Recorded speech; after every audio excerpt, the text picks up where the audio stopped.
Bismillahirrahmanirrahim. Assalamualaikum warahmatullahi wabarakatuh. Perkenalkan, nama saya Sartina dari kelas 5C Program Studi Pendidikan Guru Pendidikan Anak Usia Dini Fakultas Keguruan dan Ilmu Pendidikan Universitas Muhammadiyah Kendari.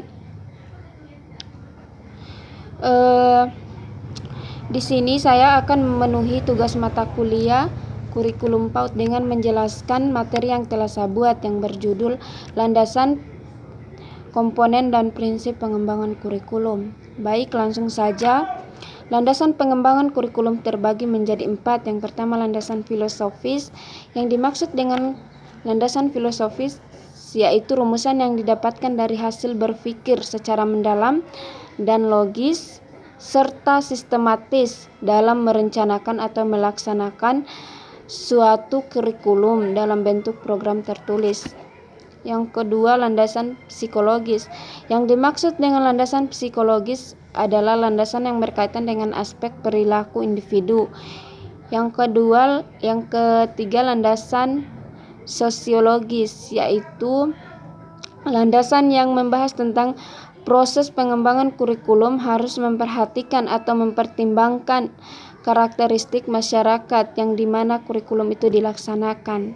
Yang keempat, landasan yuridis. Landasan yuridis yaitu landasan hukum atau landasan undang-undang yang menjadi dasar dalam pengembangan kurikulum.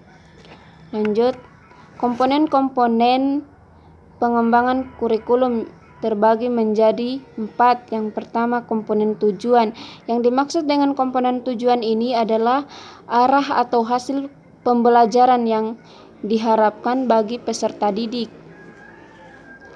Yang kedua, komponen isi. Yang dimaksud dengan komponen isi ini yaitu komponen yang berhubungan dengan pengalaman yang dimiliki oleh peserta didik. Yang ketiga, komponen strategi atau komponen metode. Yang dimaksud dengan komponen metode ini adalah komponen yang berkaitan dengan cara guru dalam menyampaikan pembelajaran, dalam menyampaikan informasi terhadap peserta didik. Yang keempat, komponen evaluasi. Yang dimaksud dengan komponen evaluasi ini adalah komponen yang berkaitan dengan penilaian, terhadap peserta didik. Lanjut, prinsip pengembangan kurikulum. Prinsip pengembangan kurikulum ini dibagi menjadi 2, yaitu prinsip umum dan prinsip khusus. Prinsip umum ini terbagi lagi menjadi 5, yaitu prinsip relevansi. Prinsip yang dimaksud dengan prinsip relevansi ini artinya itu prinsip kesesuaian ya. Yang kedua, prinsip fleksibilitas. Yang dimaksud dengan prinsip fleksibilitas ini adalah kurikulum harus bersifat luas, dapat disesuaikan dengan situasi dan kondisi tertentu. Yang ketiga, prinsip kontinuitas. Yang dimaksud dengan prinsip kontinuitas ini yaitu kurikulum dikembangkan secara berkesinambungan yang meliputi sinambung antar kelas maupun sinambung antar jenjang pendidikan. Yang keempat, prinsip praktis dan efisien. Yang dimaksud dengan prinsip praktis dan efisiensi ini yaitu kurikulum dikembangkan dalam memperhatikan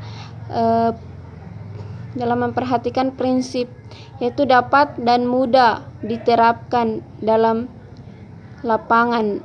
Maksudnya prinsip ini mudah diterapkan dalam proses pembelajaran atau bisa diterapkan dalam pembelajaran langsung turun ke lapangan ya, seperti senam. Kan senam tidak harus di dalam kelas, pasti di luar kelas ya.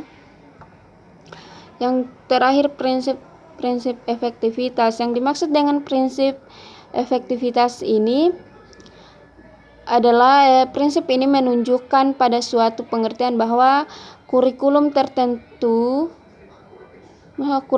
ini harus berorientasi pada tujuan tertentu atau tujuan yang ingin dicapai peserta didik. Terus yang kedua, prinsip khusus. Prinsip khusus ini terbagi lagi menjadi 5. Yang pertama, prinsip berkenaan dengan tujuan pendidikan.